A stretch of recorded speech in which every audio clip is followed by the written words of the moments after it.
नमस्कार, आप देख रहे हैं बहस बिहार की। और आज बहस बजट को लेकर है। बजट को लेकर बहस नहीं है, बल्कि बजट पेश करने के बाद क्या बिहार बदल जाएगा, अगर बदलेगा तो कितना बदलेगा, इस बजट से क्या उम्मीदें थी, क्या बजट पेश होने के बाद उन उम्मीदों पर ब्रेक लगी, कुछ और नई उम्मीदें आएंगी, या फिर जो उम्मीदें थी अभी तक उम्मीदें बरकरार ही हैं। क्या हो सकता है जिस बिहार में खाद पर संग्राम हो, किसान लाइन लगाते हों, फसल की जो खपत है या फिर जो उसका उठाव है उस पर किसान इधर उधर देखते रहते हैं, तो फिर इस बजट से कितना फायदा मिलेगा। उन किसानों से देर तक बात होगी, लेकिन उससे पहले इस पर चर्चा होगी, डिबेट, बहस होगी कि विपक्षी दल और खासकर पार्टी, सरकार में जो पार्टी हैं और बीजेपी से तारकिशोर प्रसाद आते हैं, उन्होंने बजट पेश किया और इससे पहले भी बीजेपी के ही वित्त मंत्री थे। तो क्या इस बार हुआ, इतना गुना ज्यादा हो गया, 18 गुना ज्यादा हो गया, तो उस ज्यादा का फायदा भी तो मिलना चाहिए। अगर नहीं मिलता है तो फिर किस बात का बजट, और इसके फायदे नुकसान पर चर्चा ही क्यों। सबसे पहले तारकिशोर प्रसाद ने आज सदन में क्या कहा वो बात रखते हैं, उसके बाद सीधे डिबेट पर आएंगे। माननीय अध्यक्ष महोदय, वर्ष 2022-23 में 6 सूत्रों का बजट प्रस्तुत किया जा रहा है। यह 6 सूत्र हैं जो मानव जीवन से जुड़े हुए हैं और राज्य के विकास में उसकी बड़ी भूमिका है। एक, स्वास्थ्य; दूसरा, शिक्षा; तीसरा, उद्योग एवं उद्योग में निवेश; चौथा, कृषि एवं संबद्ध क्षेत्र; पांचवा, आधारभूत संरचना, ग्रामीण एवं शहरी एवं विभिन्न वर्गों का कल्याण। इन 6 सूत्रों पर वर्ष 2022-23 में मुख्य केंद्र रहेगा। चलिए, अब इसमें जो कुछ भी कहा गया, 6 सूत्र, 6 डायमेंशन की बात की गई कि इन क्षेत्रों पर हम खर्च करेंगे, कितना खर्च करेंगे, उसका पूरा जो है ब्यौरा पेश किया गया। ग्राफिक्स के जरिए हम वो दिखाने की आपको कोशिश जरूर करेंगे, उसे बीच बीच में पढ़ते रहिएगा। हमारे साथ आरजेडी से प्रवक्ता शक्ति सिंह यादव जी हैं, कांग्रेस से प्रवक्ता राजेश राठौर जी, बीजेपी से प्रवक्ता विनोद शर्मा जी, वर्ना गांगुली को हमने बुला भेजा है, अर्थशास्त्री हैं, सबका बहुत बहुत स्वागत है। अर्थशास्त्री वर्ना गांगुली इस वक्त नहीं आई हैं, लेकिन आरजेडी से शक्ति सिंह यादव जी को यह बजट कैसा लगा, आरजेडी को यह बजट कैसा लगा? शक्ति सिंह यादव जी। विवेक जी, राज्य सरकार के वित्त मंत्री तारकिशोर जी ने सदन में आज बजट जो पेश की है, उस पर मेरा सीधी प्रतिक्रिया है कि राज्य की सरकार पिछले बजट का अवलोकन करे। 2,18,000 करोड़ से अधिक के बजट पिछले वित्तीय वर्ष के थे। इसका अभी तक जो अपडेट है, अनुमानित जो प्रस्तावित बजट होता है, उसके व्यय में राज्य सरकार हर क्षेत्रों में फिसड्डी साबित हो रही है। हम नहीं, इनके सहयोगी दल जो सरकार में, यह भी इस बात को स्वीकारते हैं कि राज्य की सरकार जो पैसे मिलते हैं उसको खर्च नहीं कर पाती है।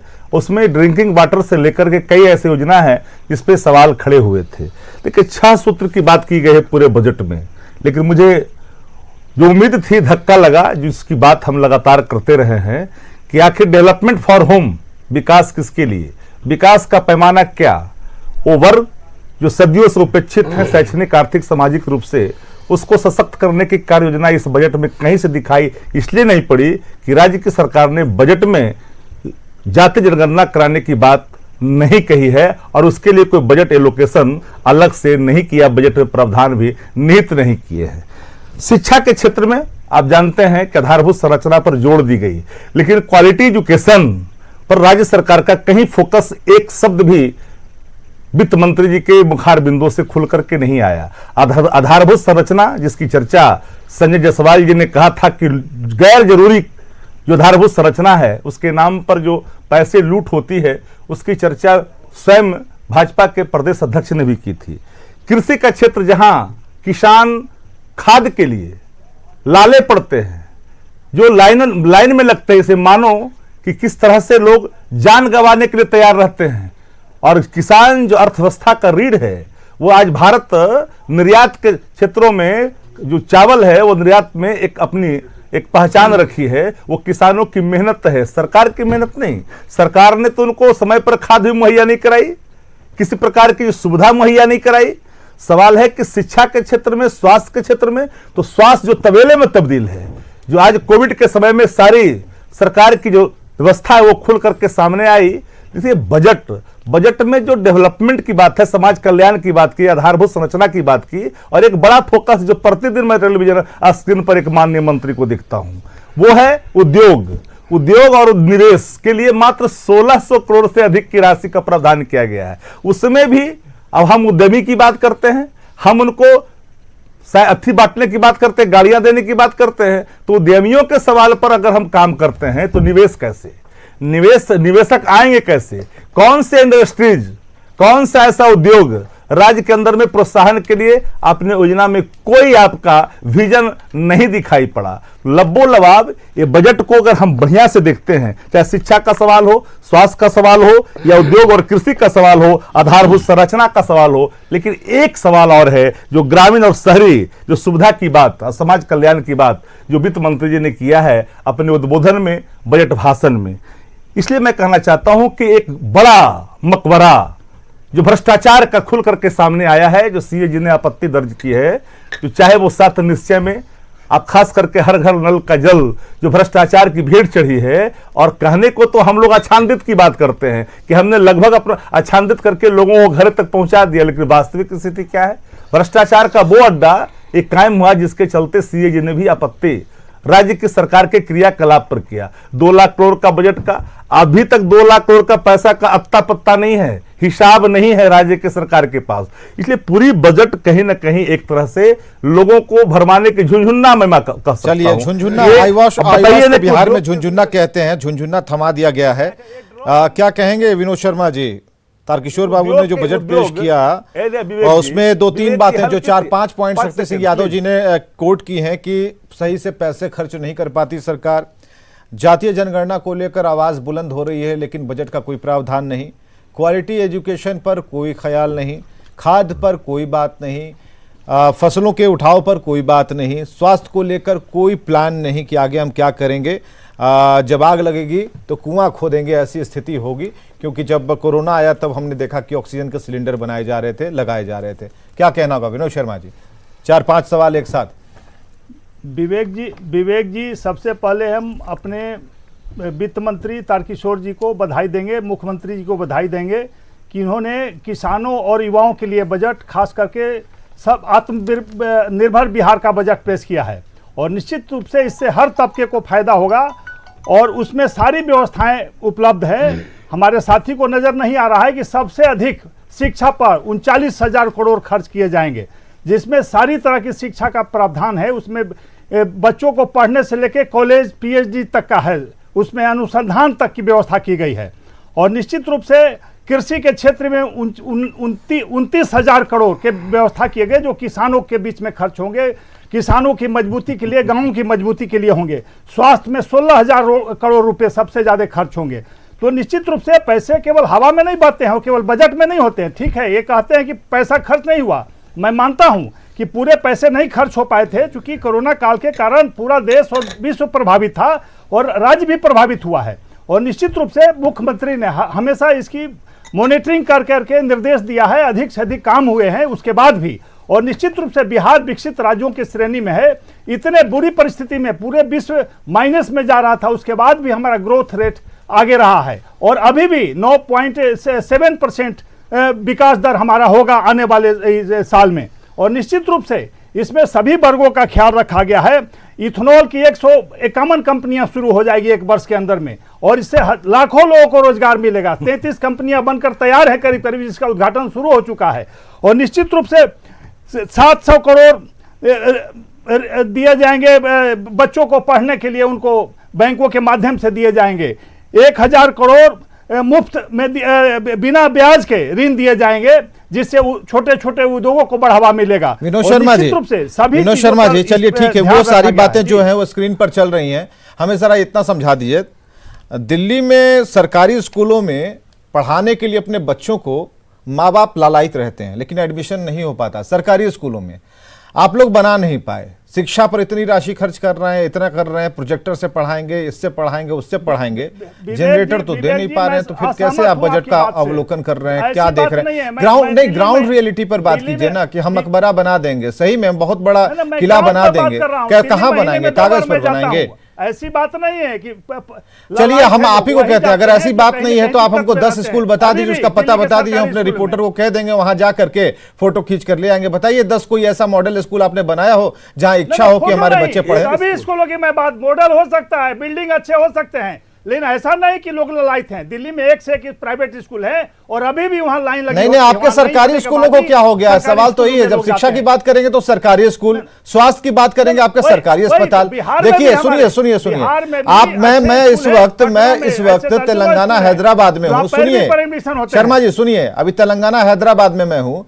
यहाँ के सरकारी अस्पताल में आप चले जाइए, प्राइवेट को फेल कर देंगे सरकारी अस्पताल, लेकिन आप बना नहीं पाए। आप मानते क्यों नहीं? आप भी तो देश दुनिया घूमते होंगे ना, सरकारी अस्पतालों में जाते होंगे। पटना हॉस्पिटल जाइए ना, अभी शास्त्री नगर जो हड्डी का अस्पताल है, लंबी लाइन लगी रहती है, लाखों लाख लोग आते हैं महीनों में। इसका क्या तर्क है?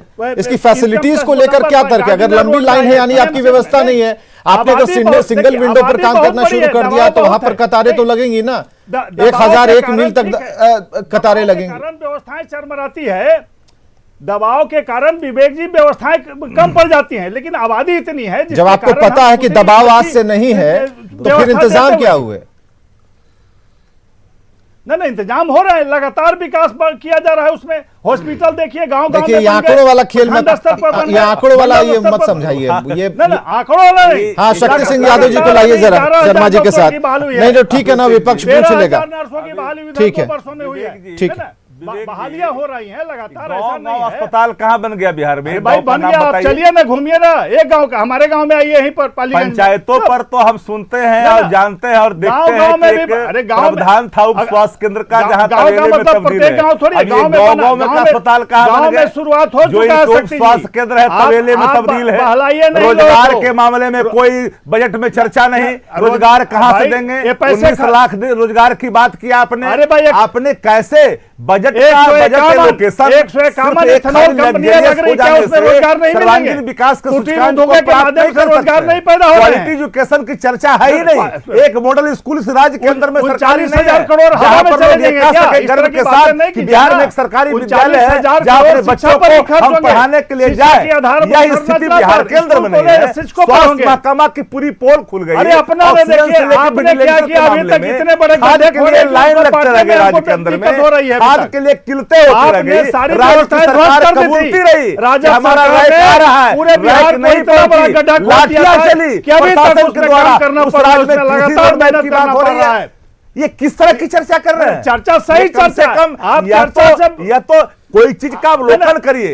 ऐसे ही अवलोकन कर देते हैं स्क्रीन पर आकर के, स्क्रीन पर बातें कर रहे हैं। जानकारी अपनी वाली बात कीजिए, बात करनी चाहिए। शासन का क्या बात करते हैं? कहा आधारभूत संरचना के नाम पर भ्रष्टाचार चलाने के लिए बड़े मकबरे क्या शिक्षा की बात करते हैं? शिक्षा का बजट के मामले में कोई भी हमारा कोई उन्नयन का, चाहे रोजगार का या किसानों के कल्याण की बात इसमें नहीं है। जहां बिजली की दुनिया में सबसे अधिक महंगी बिजली बिहार के अंदर में, वो राज्य सरकार विकास के नाम पर नहीं आ रहा है, अलग बात है। चूंकि आप तो ब्लाइंड का चश्मा लगा। चलिए थोड़ा मौका देते हैं कांग्रेस को भी। राजेश राठौर बहुत देर से बैठे हैं। राजेश राठौर जी, इस बजट को किस तौर पर आप देख पा रहे हैं? अभी तक जो आरजेडी की तरफ से सवाल खड़े किए गए, उसका जो उत्तर है वो उसी तरीके से मिला जैसे तारकिशोर प्रसाद ने अंदर बजट पर पढ़ दिया। लेकिन आपने भी बजट को देखा, इस बजट को लेकर कांग्रेस की क्या प्रतिक्रिया? अविवेकपूर्ण है, विजनलेस बजट है। आपके कहने से विजनलेस बजट। हाँ, राजेश राठौर जी, भ्रष्टाचार के राजेश जी को बोलने दीजिए, राजेश जी को बोलने दीजिए। हाँ, शक्ति जी एक बिहार की जनता ने देखा है। शर्मा जी जरा रुकिए। विनोद शर्मा जी रुक जाइए। अरे भाई इधर बीजेपी ठीक है, बस राजेश जी हमारे राजेश, अच्छा ठीक है, विनोद शर्मा जी रुक जाइए। राजेश जी, हाँ विवेक जी, ये बजट पे बहस है और बहुत व्यापक है, और बजट का फलाफल एक दिन में नहीं सालों में दिखाई देता है। लेकिन अभी जो हम चर्चा पे आए हैं, इस पे विशेष चर्चा तो हम लगता है शास्त्री वर्षा गंगोली जी ठीक से कर पाएंगे। लोग एक भारत और बिहार के नागरिक होने के नाते हम देखें कि मुख्यमंत्री जी का आप 16वां 17वां इनका बजट है, और ये वित्त मंत्री जी का दूसरा हो सकता है, लेकिन मुख्यमंत्री जी का तो 16वां 17वां बजट है। उसके तुलना, अब मैं तुलना करता हूं तो दो चीज़ों पे खास फोकस किए हैं। 6 सूत्रों में इन्होंने बांटा है और 7 निश्चय पार्ट 2 में गए हैं, जिसमें इन्होंने स्वास्थ्य, शिक्षा, उद्योग, सब आप पर चर्चा कर रहे हैं, उस पर हम नहीं कहते थे। पहला शुरुआत हम कहते हैं कि यह जो बजट है धरातल से दूर और सरकारी कागजों पे मंजूर यह बजट है। यह कैसे, उसका मैं उल्लेख एक एक करके मैं बताता हूं। इन्होंने स्वास्थ्य की बात की है, अच्छी बात है, अच्छी बात आप कीजिए। लगातार 16 साल 17 सालों से मुख्यमंत्री आप हैं, आपकी सरकार रही है कुछ दिनों के छोड़ के। कोरोना काल ने आपका पोल खोल दिया कि आपकी स्वास्थ्य व्यवस्था कितनी चरमराई है। आज 16 साल के बावजूद, 16 साल से पहले के सामुदायिक स्वास्थ्य केंद्र आज भी बंद है, जो आपकी सरकार से पहले खुला हुआ था।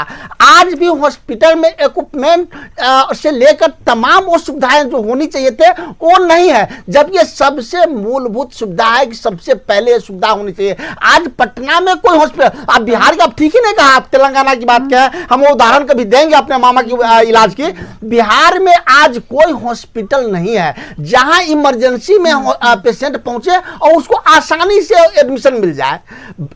बट इस प्रकार का स्वास्थ्य व्यवस्था इनका है, मैं नहीं कहता। लगातार आपके चैनल पे हम लोग सैकड़ों दिन बैठ के बहस किए हैं ये 2 साल के कोरोना काल में, तो इससे पोल इनका खुल गया। इसलिए मैं कहता हूं कि धरातलों से दूर, सिर्फ सरकारी कागजों को मंजूर यह बजट है।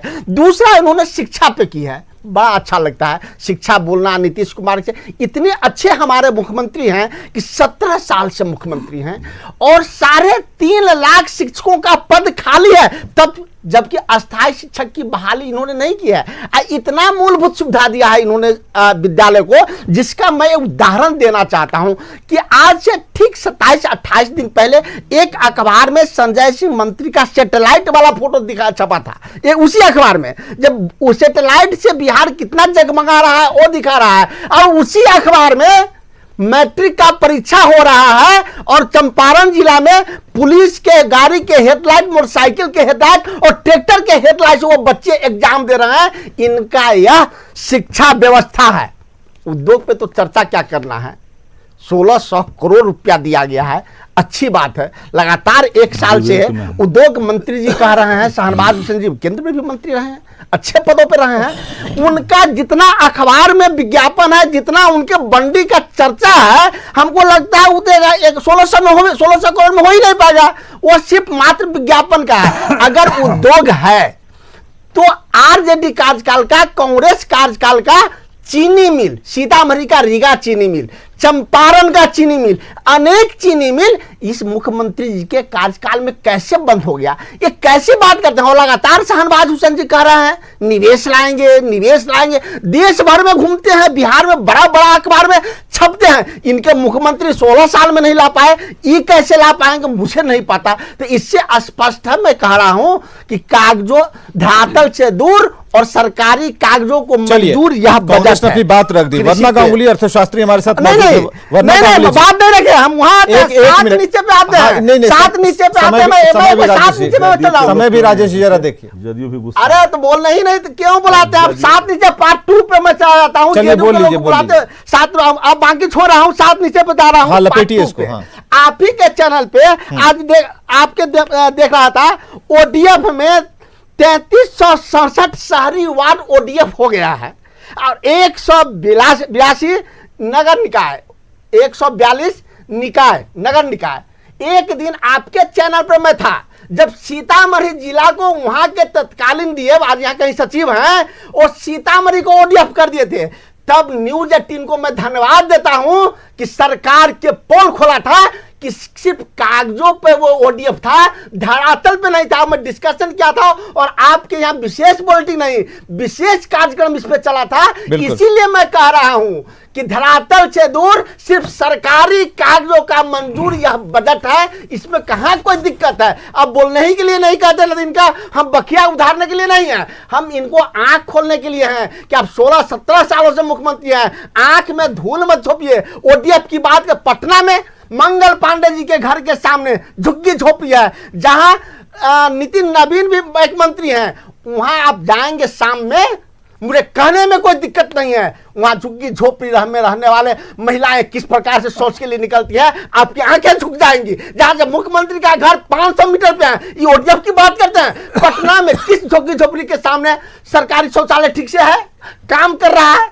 बेशर्मी की तरह लोग बजट पास करते हैं, बड़ी बड़ी बात बोलते हैं। मैं पटना की बात करता हूं कि मंगल पांडे के मैं नाम दोबारा ले रहा हूं, उनके गेट के सामने पुल के नीचे झुग्गी झोपड़ी है। आप देखिएगा कभी शाम में सुबह गुजरिएगा 4 बजे, किस प्रकार से वहां से बच्चियां, किस प्रकार से महिलाएं शौच के लिए निकलती है, कैसे आंखें झुक जाती होंगी। और सरकार देख नहीं रही है, सब बड़े बड़े लोग हैं वहां, मुख्यमंत्री और राज्यपाल सबका घर वहां है, तब ये हाल है। इसीलिए मैं कहा विवेक जी कि धरातल से दूर सिर्फ सरकारी कागजों का मंजूर नीतीश कुमार जी का यह 17वां 18वां बजट है। वरना गांगुली जी किस तौर पर इसे आप देख रहे हैं? आप अर्थशास्त्री की निगाह से देखिए, उस चश्मे से जरा बताने की कोशिश कीजिए कि इसके पहले और अब में कितना अंतर है। हालांकि पुरानी सरकारों से भी हम कोई तुलना नहीं कर रहे हैं, क्योंकि जिनकी सरकार है सवाल उनसे होंगे। देखिए, बजट का जब भी हम लेते हैं, बजट हर साल कुछ आता है, कुछ नए नए उसके प्रॉमिसेस रहते हैं, कुछ होते कुछ नहीं हो पाते। ये एक रेगुलर प्रोसेस है, हर साल कुछ होगा, कुछ अगले साल होगा। तो लेकिन अगर आप बजट को ओवरऑल देखें तो हम देखेंगे कि चूंकि इसमें स्वास्थ्य है, शिक्षा है, साथ ही साथ उद्योग या कृषि जैसे सेक्टर्स भी एड्रेस्ड हैं, उसके साथ साथ आपका आधारभूत संरचना भी है, कल्याण भी है। तो ओवरऑल अगर एक अर्थशास्त्री के नज़र से हम देखें तो ये एक कंप्लीट बजट है जिसमें हर एक सेक्टर को एड्रेस किया जा रहा है। वही नहीं, सोशल सेक्टर का जो बजट है, जो सामाजिक सेवा है, उसमें 40% का इंक्रीज है। ये 40% उसमें दिया गया है, जबकि आपका सेकेंड स्टेटस है जनरल सर्विसेज का, जिसमें 27% लगभग है। तो ये सारा जो दिखा रहा है कि ये एक संतुलित बजट है। हाँ, हो सकता है कि 7 निश्चय पार्ट 2 का कुछ काम हो नहीं पाया है जो अब होगा, लेकिन इसमें कुछ इनिशिएटिव, जैसे कि महिला की जो उद्यमिता को जो बढ़ावा दिया जा रहा है। तो आप जानते हैं कि महिला का वर्क पार्टिसिपेशन रेट ऑलरेडी 19% है, जो कि बहुत ही कम है। तो अगर इस तरह की उद्यमिता की तरफ से बढ़ावा दिया जाए तो उससे क्या होगा, एक तो महिला खुद जो है वो एम्पावर्ड होगी, साथ ही साथ वो और भी महिलाओं को नौकरी देंगी और जॉब जनरेशन होगा। उसके साथ साथ हमारा बिहार, जहाँ पे इंडस्ट्री का बहुत शॉर्टेज है और जहाँ पे हम लोग के यहाँ बहुत कुछ है जो हम लोग एकदम जमीन से जुड़े हुए हैं, जैसे हमारे यहाँ फूड प्रोसेसिंग का इंडस्ट्री लग सकता है, हमारे यहाँ बेट, ये तरह के गुण है हमारे लोगों में। विपक्ष जो सवाल कर रहा है वो आपसे भी जानना चाहेगा। ठीक है, इसमें ये है वो है, बात नहीं है। बात ये है कि जलेबी को खाने के बाद पेट गड़बड़ क्यों हो जाती है। सवाल इस बात को लेकर है कि जब सारी चीज़ें उपलब्ध हैं, ये बजट में इसके लिए ये मापदंड तय कर दिए गए हैं, तो सवाल ये है कि जो आज उदाहरण शक्ति सिंह यादव जी दे रहे हैं या फिर राजेश राठौर जी दे रहे हैं, ये क्यों हो रहा है। अगर हम एथेनॉल की बात कर रहे हैं तो चीनी मिलें जो हैं वो बंद क्यों हो गई, धुआं क्यों नहीं निकलता, ये तो बराबर पूछा जाता है, तो इसका उत्तर नहीं मिल पाता। तो इस बजट का क्या मतलब है, ये कितना दूरगामी है, कितना प्रभावी है।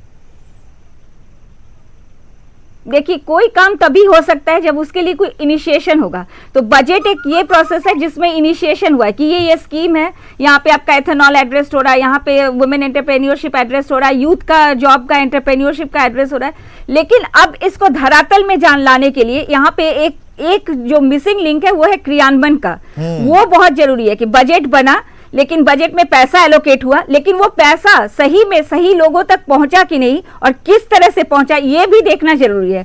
बजट तो सिर्फ आपका बन गया, वो बहुत अच्छी स्टेप है कि आपने ये कर दिया, लेकिन उसको अगर आप प्रॉपर मॉनिटरिंग करेंगे तब जाके देखिएगा आपका आउटकम जो है वो आएगा। और ये भी देख रहे हैं, जैसे स्वास्थ्य में या शिक्षा में जिस तरह से उसमें कुछ हद तक कुछ हुआ है, जैसे IMR रेट हमारा जो है वो 29 है, जबकि गवर्नमेंट ऑफ इंडिया का 30 है। मतलब हम लोग यहाँ पे तो अच्छा किए हैं, उसी तरह से ड्रॉप आउट भी घटा है, लेकिन सब कुछ है। लेकिन यहाँ पे मिसिंग लिंक यही है कि आपका बन तो रहा है, सब कुछ आप अनाउंस भी कर रहे हैं, लेकिन उसको धरातल तक ले जाने के लिए जो प्रोसेस है वो भी तैयार करनी पड़ेगी। विपक्ष भी यही कह रहा था, विपक्ष का भी कहना यही था कि आप बनाते बहुत हैं, इंप्लीमेंटेशन आप नहीं कर पाते हैं। आपने योजनाएं बना दी, आपने कानून बना दिए, इंप्लीमेंट नहीं हो पाता है, तो सर बनाने का क्या फायदा है। तो पहले वैसे पहलवानों को तैनात करना होगा, सरकारी पहलवानों को, जो कि इस पर नजर रखें, जो काम करवाएं। अब नलजल वाला उदाहरण है, उससे शुरू करेंगे तो 3 घंटे का बजट हो जाएगा। इसलिए थोड़ा सा हमें इस पर अभी रोक लगानी होगी और फिलहाल आज के लिए बस इतना ही। अगली चर्चा होगी और बजट पर बहस लगातार होती रहेगी मैं- और खबरें लगातार जारी हैं।